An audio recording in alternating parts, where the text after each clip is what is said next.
Dennis Wiebe is a member in our Baseball Hall of Fame on 4 teams and now receives the additional honor of induction as an individual. Here's a good question to start with, Dennis. In your opinion, which one of those teams gave you the best memories of your baseball days? The Rivers Comets, the Brandon Park Lane Juniors, the Brandon Cloverleafs, or the Giroux Athletics? Well, that's a tough question. I know starting off with Rivers, we had some exceptional teammates and players, and we were just inducted last year, so that was very meaningful, or 2 years ago. Brandon Cloverleafs was probably the best baseball I ever played, and winning some championships with that team was very special.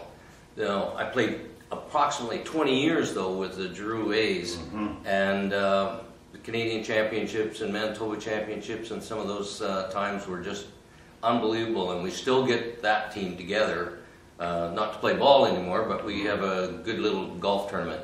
Good. You were described as a consistent hitter and a good first baseman, but you also were a pitcher at times. Any preference on positions in your career?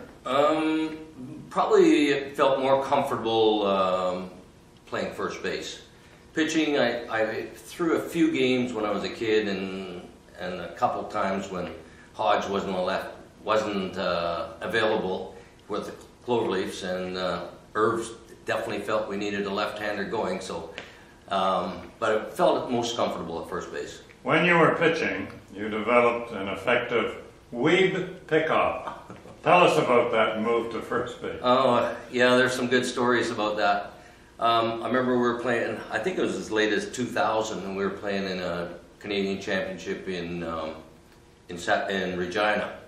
And the player I had played with beforehand, or against, from Alberta, we were playing a team from there. He came over, this guy got on first base, and he said, "This guy's got a good pickoff move, so be careful." And I guess I looked in for a sign or something like that, and it wasn't what I wanted to throw, and so I thought, oh, I'm going to throw over to first base. When he was only standing off about 2 feet off the bag, maybe he thought he was on the bag, I don't know. But Big Hank caught the ball and tagged him out, and he's just shaking his head as he was leaving. So, yeah, there was some, I remember one other time I was getting behind in the count and a little bit erratic, and Wayne just says, Wayne Seidler that is, he said, just put him on, Denny, you can pick him off first base. So we had some good stories over that. You bet. And it seemed like, I don't know, a lot of people said it was a balk, but no umpire ever called me on it. So very good. You got away with it. Got away with it. In 1988, the first Western Canadian Old Timers Baseball Championship was held in Kindersley, Saskatchewan. Your Giroux team won it. That's another big notation, I'm sure, on your baseball career, winning that title, eh? Yes, it was always really exciting to go to play in Kindersley.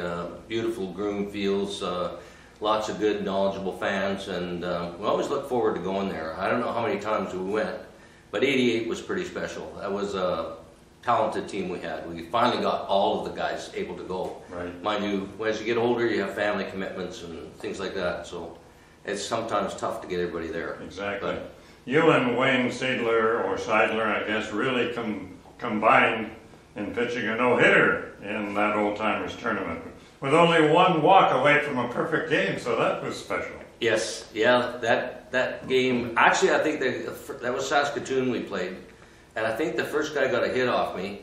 I picked him off first base, and the rest of the game we ended up winning 1-0. So Wayne could still throw pretty hard when he was a little bit older. You're living now in Penticton, British Columbia. Yes. Get away from our winters in Manitoba. Yep. Any baseball activity going on out there? I thought about it, but right now my knees just won't handle the running, and the last few years always had a pinch runner. And I remember, I guess it was last time we were playing in Moose Jaw, and I hit one in the corner and heard, I think it was Gord Labashi, or Gord Ledahowski. He says, "Attaboy, Wiebe, stretch a triple into a double." So I guess that was a sign. Eh? That was a sign, yeah. Have you got any favorite ball players or favorite teams in the major leagues? I always pull for Toronto Blue Jays. I used to be a Dodger fan, but now the Blue Jays are there, and I love watching Encarnacion and Bautista, and they're they're doing really well now, so that's exciting.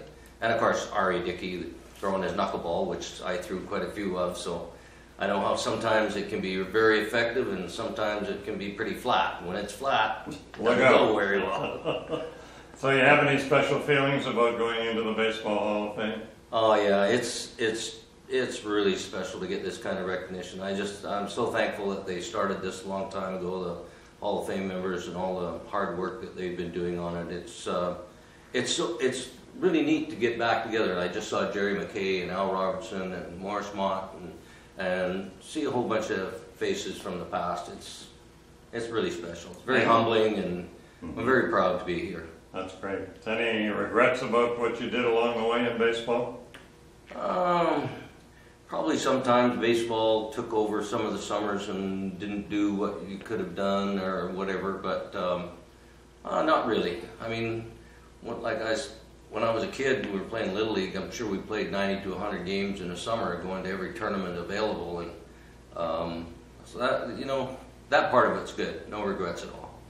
The friendships you meet along the way are very special. Sounds like there's a certain amount of pride there too. Oh yes, lots of pride, and lots of good, lifelong lasting friendships that have been made over the years, and lots of mutual respect for all the players. Dennis Wiebe is one of the latest members of the Manitoba Baseball Hall of Fame.